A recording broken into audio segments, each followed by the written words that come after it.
क्या हाल है, कैसी तबीयत है? बिल्कुल ठीक, शुक्र है अल्लाह का। सच अ प्लेजेंट सरप्राइज रियली।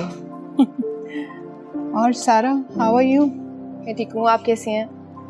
बस बेटा, ऑल ओके। ज़ारा कैसी है? अब कैसी तबीयत है उसकी? बेहतर है अब तो माशाल्लाह से। हुआ क्या है ज़ारा को? एक्चुअली हम लोग तो कल ही आने वाले थे, घर पे कुछ मेहमान आ गए, बस पे निकला ही नहीं गया। नाश्ता लगवाऊं आप लोगों के लिए? नहीं नहीं, नाश्ता हम करके आए हैं। आज हमने सुबह सुबह ही नाश्ता कर लिया था। सारा ने यूनिवर्सिटी जाना था तो हमने सोचा कि वापसी में देर हो जाएगी तो पहले ही ज़ारा को देखते जाते हैं। अच्छा किया। ज़ारा अपने कमरे में है। वैसे तो पहले से बेहतर है तबीयत, लेकिन जाहिर है इतने बड़े सदमे से गुजर रही है, वक्त तो लगेगा। ठीक कह रही है। मामा कैसी हो?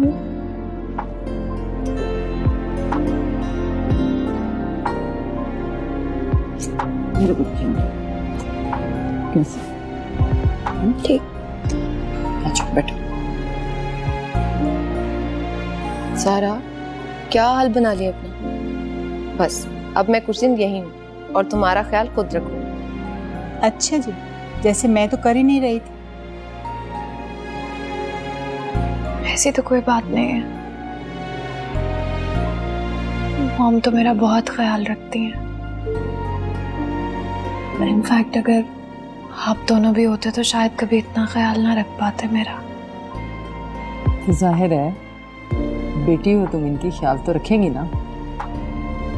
ज़ारा, अब जल्दी से ठीक हो जाओ प्लीज। मैं बिल्कुल ठीक तो हूँ, पता नहीं आप लोग मुझे बीमार क्यों समझ रहे हैं। मैं ठीक नहीं लगती हूँ क्या? ठीक नहीं लग रही, तभी तो कह रही हूँ। नहीं नहीं, ऐसी बातें नहीं करती। आप लोग चाय तो पियेंगे ना?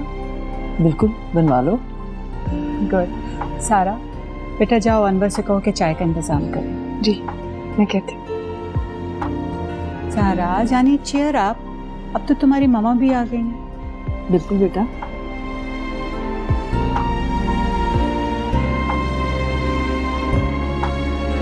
मुझे नहीं बताओगी क्या हुआ? ये सब छोड़ो, ये बताओ इतने सुबह सुबह कैसे उठ गए? तुम्हारी वजह से। मेरी वजह से? क्यों? मुझ पर ये मेहरबानी क्यों? क्योंकि मुझे पता था कि यही वक्त होगा तुमसे बात करने का, क्योंकि इस वक्त पप्पा बीर को छोड़ने जाते हैं। अजान? हमें पहले सा कुछ नहीं है। मैं जानता हूँ अच्छे से कि पहले जैसा कुछ भी नहीं है, मुझे एहसास मत दिलाओ। मैं बस ये पूछना चाहता हूँ कि ऐसा क्या हुआ जो तुम वहाँ सब कुछ छोड़ के आ गए? अच्छा, इतनी फिक्र क्यों हो रही है? मेरी फिक्रमंदी और बेफिक्री को छोड़ो, बस मेरे सवाल का जवाब दो। तुम क्यों आई वहां से? तुम क्या कर लोगे? कुछ नहीं, बस मशवरा तो दे सकता हूँ। क्या पता कभी खोटा सिक्का काम आ जाए। खोटे सिक्के साहब, बात यह है कि जब शौहर घर में ना हो तो मसले मसाइल तो होते ही हैं। जरूरी नहीं कि हर ससुराल वाले कोऑपरेटिव हो। हाँ, लेकिन ऐसा भी क्या हुआ जो तुम अकेली चली आई? बस वो लोग अच्छे नहीं हैं। मैंने अम्मी के कहने पर ये करवा घूंट तो भर लिया था, लेकिन इसकी तलखी अब महसूस हो रही है। ऐसी भी क्या जल्दी थी? क्या वक्त नहीं गुजरा था? वैसे तो पप्पू मुझसे बड़ा प्यार करती हैं, लेकिन यहाँ वो मेरे दिल का हाल नहीं समझ सकती। इस चीज का गिला मुझे जिंदगी भर रहेगा उनसे। अगर तुम 2 बच्चों के बाप होते और तुम्हें उम्मीद की कोई किरण नजर ना आ रही होती तो तुम भी शायद यही कदम उठाते। इस तरह के हालात में इंसान इसी तरह के फैसले करता है। ठीक कह रही हो तुम, लेकिन मुझे दुख सिर्फ पप्पू के रवैये का। तुम जानती हो ना उनसे मैं कितना प्यार करता हूँ, लेकिन मुझे उन्होंने अपना समझा ही नहीं। अच्छी बात नहीं है, तुमसे बहुत प्यार करती हैं, लेकिन डरी हुई हैं, और डरा हुआ इंसान गलती कर बैठता है। मैंने उन्हें समझाया था कि आप सही नहीं कर रही हैं। आप उनके पैसे की चकाचौंध में मुझे महफूज ख्याल कर रहे हैं, लेकिन शायद ऐसा ना हो अगर वो ना माने। खैर, अब इन बातों को दोहराने का कोई फायदा नहीं। मैं तुम्हारा कजन हूँ, मैं यही हूँ, और वैसे भी इस घर में और उस घर में सिर्फ एक ही तो लड़का है, वो मैं हूँ। अच्छा लड़के साहब, सब ठीक हो जाएगा। और ज्यादा से ज्यादा क्या होगा, तलाक हो जाएगी। आए दिन तलाकें होती रहती हैं, ये कोई बड़ी बात नहीं। तुम क्या बात कर रही हो? अल्लाह ना करे कभी कुछ ऐसा हो। पप्पू इतना बड़ा सदमा बर्दाश्त नहीं कर पाएंगी। हाँ, अच्छा ये बताओ, नाश्ता करके आए हो या सिर्फ चाय ही पियोगे? नाश्ता नहीं, मुझे नाश्ता नहीं करना, चाय पिला दो। ये क्या बात हुई? अच्छा चलो मैं तुम्हारे लिए कुछ लाती हूँ।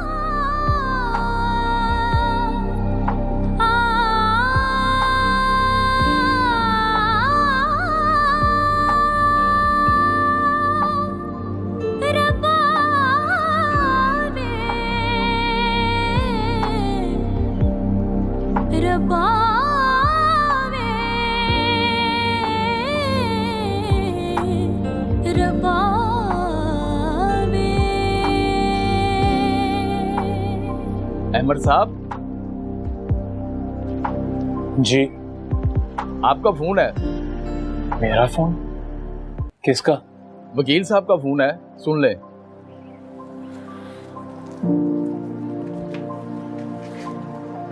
शुक्रिया। अस्सलाम वालेकुम। वालेकुम अस्सलाम। भाई गुड न्यूज़ है। क्या?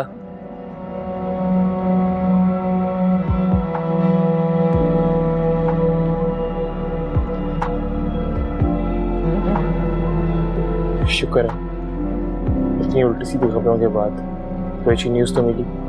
खैरियत तो है?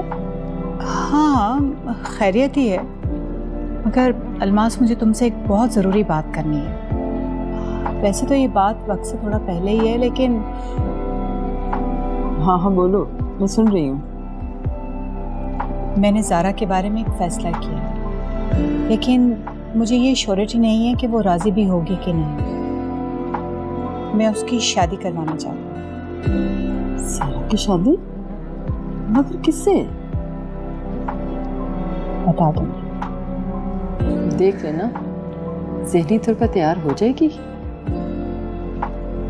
जाहिर है जवान लड़की है, घर पर तो नहीं बिठा सकते ना। वो बिल्कुल डिप्रेशन की मरीज बन के रह गई। उसका ज़िंदगी में वापस आना बेहद ज़रूरी है। तुम्हें तो पता है, ज़िंदगी रुकती तो नहीं है ना किसी के लिए, तो चलती रहती है। उसके आगे हम जिद करके तो नहीं बैठ सकते ना। ज़ारा तुम्हारी बेटी है, जाहिर है तुम्हें बताना तो बनता है। तुम उससे तैयार करो, उससे बात करो, फ़ोन पर, यहाँ आकर, या जैसे तुम्हें कन्वीनियंट लगे। वरना तो वो बीमार हो जाएगी, बिस्तर से लग जाएगी, पागल हो जाएगी। फहद तो अब इस दुनिया में नहीं है, लेकिन वो तो जिंदा है, हम तो जिंदा है। हमें तो सबको जिंदगी गुजारना है। मैं समझ रही हूँ, तो बिल्कुल समझाऊंगी उसे। I knew it. तुम प्लीज उसे मनाओ, किसी तरह से वो शादी के लिए राजी हो जाए। थैंक यू मामा, मुझे पूरी उम्मीद थी कि आप ऐसा ही करेंगी। तुमने ऐसा सोचा भी क्यों कि ऐसा नहीं होगा? ये वकील लोग उल्टी सीधी बातें कर रहे थे। मेरे लिए तो एक पल भी काटना मुश्किल था। ये टाइम कैसे मैंने गुजारा ये मैं ही जानती हूँ। पर खैर, the tough time is over. तुम्हें आज शाम नहीं तो कल तक घर भेज देंगे। कोई बात नहीं, क्या फर्क पड़ता है एक दिन से। बाकी मैं चाहती हूँ कि घर जाने से पहले तुम्हें हालात का पता हो। क्या बात है मामा, सब ठीक तो है? ठीक है, बस ये देख लो। क्या है ये? देखो,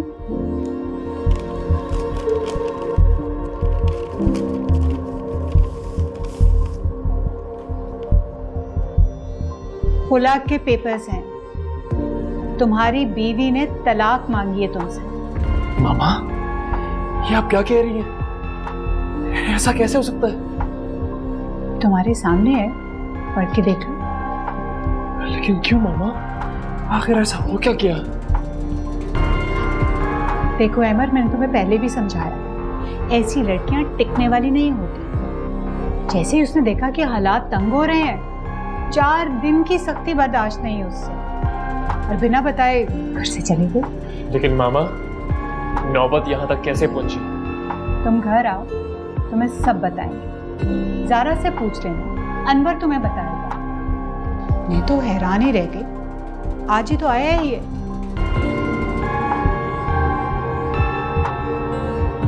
हाँ, मुझे अंदाजा था। जाहिर है अहमद साहब ने तो वापस आना ही था। आप आ जाइए यहाँ वापस। अहमद साहब आपको देख के बहुत खुश होंगे। नहीं अनवर चाचा, मैं वहाँ वापस नहीं आऊंगी। क्यों बेटा, ऐसी बात आप क्यों कर रही हैं? मैं तो आपको यही कहूँगा कि आपको यहाँ होना चाहिए, बाकी जैसे आपकी मर्जी। आप बड़े लोग हैं बेटा, आप अपना अच्छा बुरा खूब समझते हैं। खुदा हाफिज़। कभी अजनबी लगे जिंदगी, सभी रिश्ते वहमो गुमा लगे। कभी हम सफर लगे रास्ते, कभी मंजिलें भी धुआं लगे।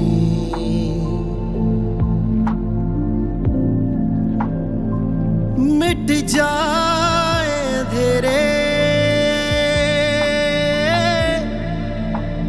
जो तू कर दे इशारा, दे तुझको सदाएं, तुझको ही पुकारा। अल्लाह का बहुत शुक्र है कि तुम रिहा हो गए। इस अजाब से तुम्हारी जान छूटी। क्या बात है, तुम खुश नहीं लग रहे? नहीं यार, ऐसी कोई बात नहीं है, बस ऐसे ही। अजीब सा लग रहा होगा ना कि 3 दिनों बाद घर जाना। तबीयत मेरी कुछ बोझल सी हुई है। घर जाओगे, फ्रेश हो जाओगे, तबीयत सेट हो जाएगी। चलें? चलो। बेटा मेरी समझ में नहीं आ रहा, तुम खामखा में जिद क्यों कर रही हो? अम्मी मैं जिद नहीं कर रही, मैं जिद कैसे कर सकती हूँ? बस मैं नहीं जा रही। उसे भी तो पता है कि मैं यहाँ हूँ, और उसे ये पता होना चाहिए कि मैं यहाँ क्यों हूँ। वो भी तो मुझे लेने आ सकता है। देखो बेटा, प्यार मोहब्बत के रिश्तों में अना और जिद नहीं होती, ये एक दीमक की तरह होती है, और अना की दीमक रिश्तों को अंदर ही अंदर से खोखला कर देती है। बेहतर होगा कि तुम अपनी अना और जिद को एक तरफ रख के खुद चली जाओ। अम्मी मैं किसी अना की खातिर ऐसा नहीं कर रही, मैं नहीं जाऊंगी वहां, मेरा दिल नहीं मान रहा। वैसे भी वो लोग अच्छे नहीं हैं, मेरे साथ वहां इतनी बदसलूकियां हुई हैं कि मेरा दिल उस रास्ते पर कदम उठाने को नहीं करता, और आप मुझे वहां जाने का कह रही हैं। देखो बेटा, तुम्हारा सबसे बड़ा रिश्ता अहमर के साथ है, और उसने तो कुछ नहीं किया ना, तो फिर तुम्हें खुद चले जाना चाहिए। अहमर के लिए अम्मी, उसको भी तो पूछना चाहिए कि मैं वहां क्यों नहीं हूँ। और अगर उसके दिमाग में ये बात आ गई कि तुम उसे बिना बताए घर से चली आई हो, तो क्या कुछ वो नहीं सोचेगा? आपने जब कहा मैं आपके कहने पे चली गई, याद है पिछली बार धक्के दे के घर से निकाला था, मैं फिर भी चली गई। हर बात की एक लिमिट होती है। मैंने सब सहा अम्मी, उनकी मार, उनका जुल्म, हर चीज, लेकिन अब और बर्दाश्त नहीं है मुझ में। मैं टूट गई हूँ अम्मी। उसने मुझे फोन पर कहा कि तुमने नहीं जाना, मैं नहीं गई। हर चीज सही मैंने, उनकी जली कटी बातें, उनकी मार, पर मैं भी इंसान हूँ, टूट गई हूँ, मैं जख्मी हो गई हूँ। कितना अजीब सा लगता है मुझे, हर दफा वो मुझे निकाल देते और मैं फिर जाकर खड़ी हो जाती। क्या मेरी कोई इज्जत नफ्स नहीं है? बहुत गलत टाइम पे जागी आपकी इज्जत नफ्स आपी। बस अम्मी, मैंने फैसला कर लिया है, मैं नहीं जाऊंगी। अगर उसे आना होगा तो वो जरूर आएगा, तो चली जाऊंगी उसके साथ।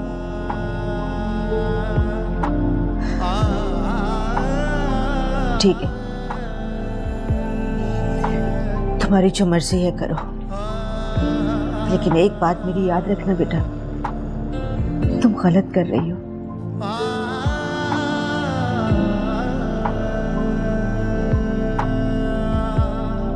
चाचा, एक बात पूछूं आपसे, सच सच जवाब दी। मेरे जाने के बाद इस घर में क्या क्या होता है? आपके जाने के बाद बहुत सूना सूना था ये घर। सब लोग उदास रहते थे और फार साहब भी इस दुनिया फानी से कूच कर गए। अब आप आ गए, सब खिल उठेंगे। लेकिन चाचा, ताबीर क्यों हुई? उसको मैंने जाने से मना किया था, फिर भी वो यही थी जी, जाना नहीं चाहती थी। अच्छा नहीं हुआ उनके साथ। आखिर ऐसा क्या हुआ? आपको पता चाचा, उसने मुझसे खुला मांग ली। नहीं साहब जी, वो ऐसी नहीं है। चाचा, आप मेरे बुजुर्ग हैं, मैं आपका एहतराम करता हूँ। मैं झूठ क्यों बोलूँगा आपसे? मुझे यकीन नहीं हो रहा, आपको जरूर कोई गलत फहमी हो गई। गलत फहमी तो पहले हुई थी, अब तो वो खुलकर सामने आ गई। हम नौकर लोग हैं जी, ज्यादा खुलकर बात नहीं कर सकते। मैं इतना सा था जब आपके घर आया था। बड़े साहब के साथ पूरी दुनिया घूमी है मैंने, तरह तरह के लोगों के साथ मिलना जुलना रहा मुझे। आदमी की बहुत पहचान है मुझे, देख के परख लेता हूँ। साफ साफ बोले, कहना क्या चाहते हैं? बड़ी शरीफ रूह है जी उनकी, नेक और साबर। चाचा, इस बार आपकी पहचान गलत हो गई। जमाना बदल गया है, अब लोग किसी से भी अपने असली चेहरे के साथ नहीं मिलते।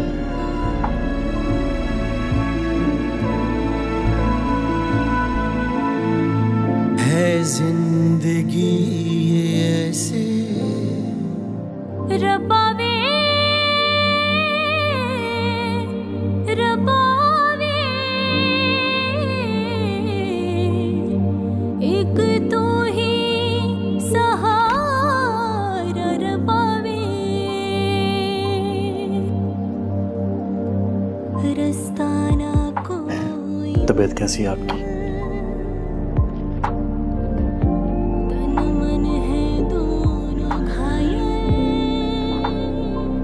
सारा, मैंने कुछ पूछा है आपसे? तबीयत कैसी है आपकी? तुम्हारे सामने हो, देख सकते हो। आपको मेरे घर आने की खुशी नहीं हुई? खुशी? क्या कहूँ अब तुमसे? जो बात दिल में है। कहने को तो बहुत कुछ है दिल में, सुन पाओगे? सारा, कुछ कहने से पहले मेरे एक सवाल का जवाब देंगी आप? मत पूछो कोई भी सवाल, क्योंकि मैं जानती हूँ तुम्हारा सवाल क्या होगा, पर मेरा जवाब नहीं सुन सकोगे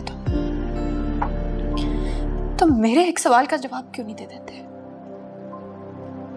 क्या कभी भी बिना सोचे समझे कोई भी इंसान किसी दूसरे इंसान के सीने पे बंदूक तानता है? सारा,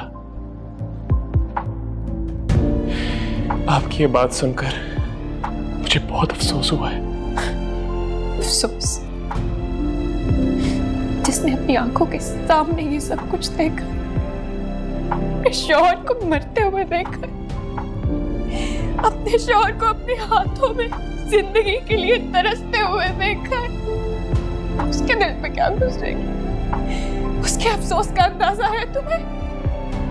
वो मेरा भाई था, मेरा अपना खून। तुम्हारा भाई था, मैं उसकी बेवा हूँ।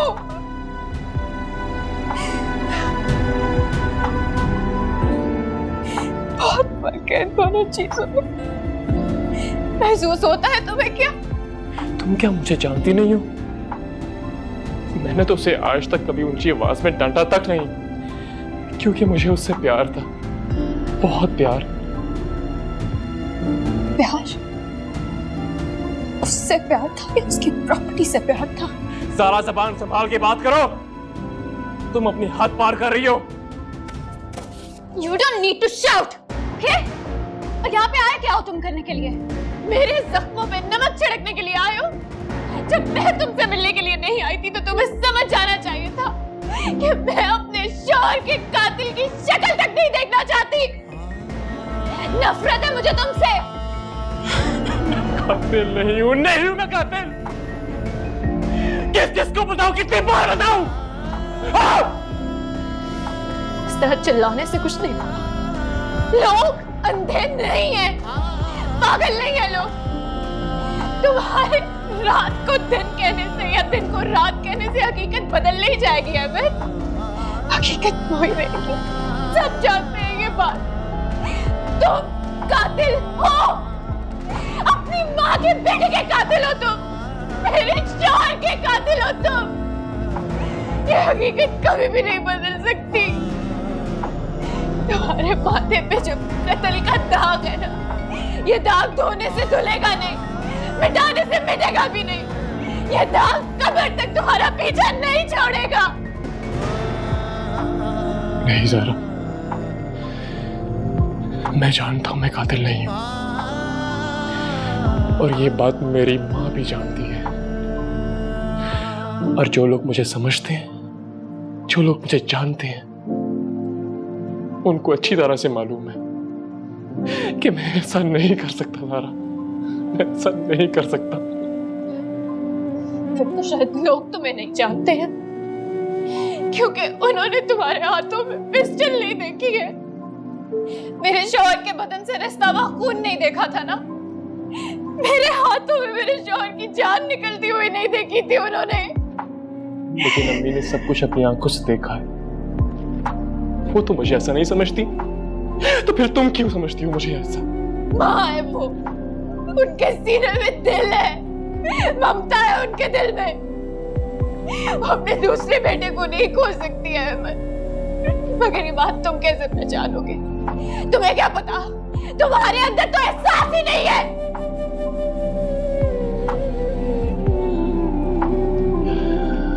सारा, मेरे ख्याल से तुम जज्बाती हो रही हो, बहुत जज्बाती। फात की मौत ने तुम्हारे सोचने और समझने की सलाहियत को खत्म कर दिया है। इसी दुख ने तो मुझे लोगों के असली चेहरे दिखाए। इसी दुख की वजह से मैं सही और गलत की पहचान कर सकी हूँ। तुम्हारी असलियत सामने आई है मेरे। तुम कहते हो कि मैं सोचने समझने की सलाहियत से कासिर हो गई हूँ। कभी अजनबी लगे जिंदगी, सभी रिश्ते अपनी मासूमियत का ढोंग रचाने दोबारा मेरे सामने मत आना। और एक बात याद रखना है मुझे, ये जो जिंदगी तुम जी रहे हो ना, भीख में दिया मैंने तुम्हें। मैंने तुमसे कोई भीख, कोई खैरात नहीं मांगी। माँ आई थी मेरे पास, एक माँ ने झोली फैला के अपने बेटे की जिंदगी मांगी है मुझसे। ये बात तुम कभी मत भूलना है। ये जो जिंदगी अब तुम जियोगे ना, ये एक शौहर की बेवा ने तुम्हें भीख में दी है। भीख में दी हुई जिंदगी मैं भी नहीं जीऊंगा, ये बात तुम भी याद रखना। समझ गई तुम? रब्बा वे, रब्बा वे, एक तू ही सहारा। रब्बा वे, रब्बा वे, रब्बा वे, एक तू ही सहारा। रब्बा वे,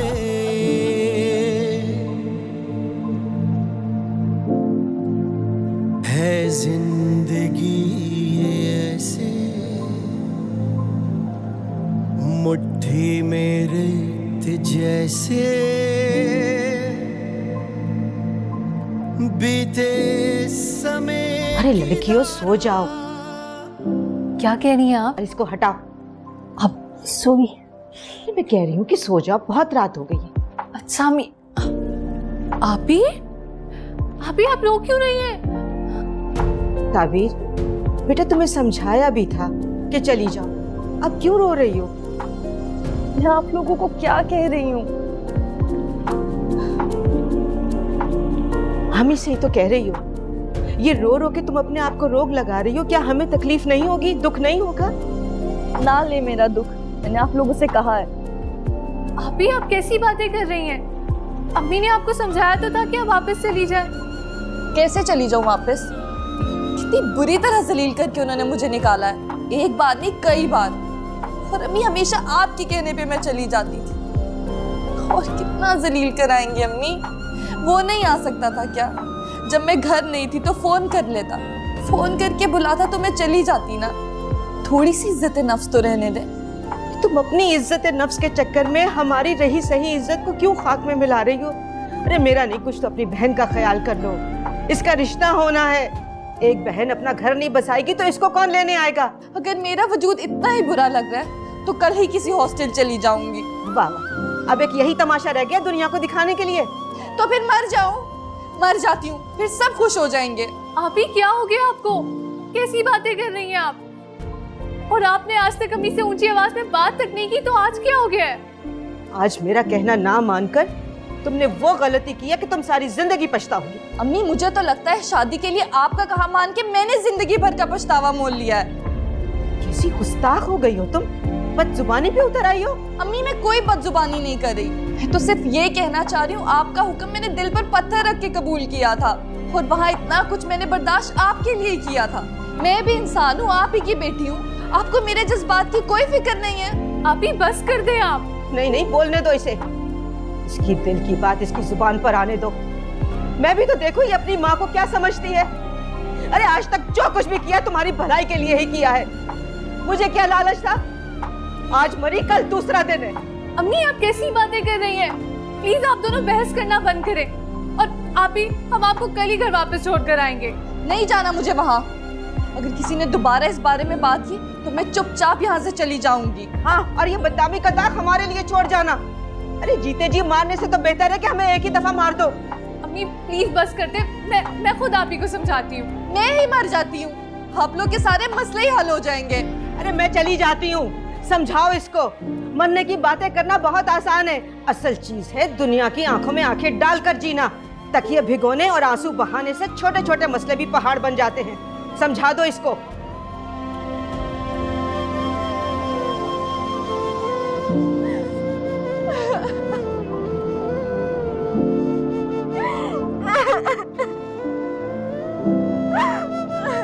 आप भी प्लीज संभाले अपने आप को।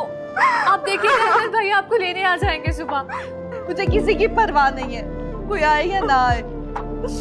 एक बात तो अच्छी तरह समझ गई हूँ मैं कि अगर मुझे जीना है तो अपनी जिंदगी का बोझ अपने ही कंधों पर उठाना पड़ेगा। यहाँ कोई किसी का सहारा नहीं बनता, कोई किसी का बोझ नहीं उठाता। अभी प्लीज आप ऐसा ना सोचे, हम सब आपके साथ हैं। और अम्मी का तो आपको पता ही है ना। प्लीज आप चुप हो जाए। आप भी किसी को परवाह नहीं है।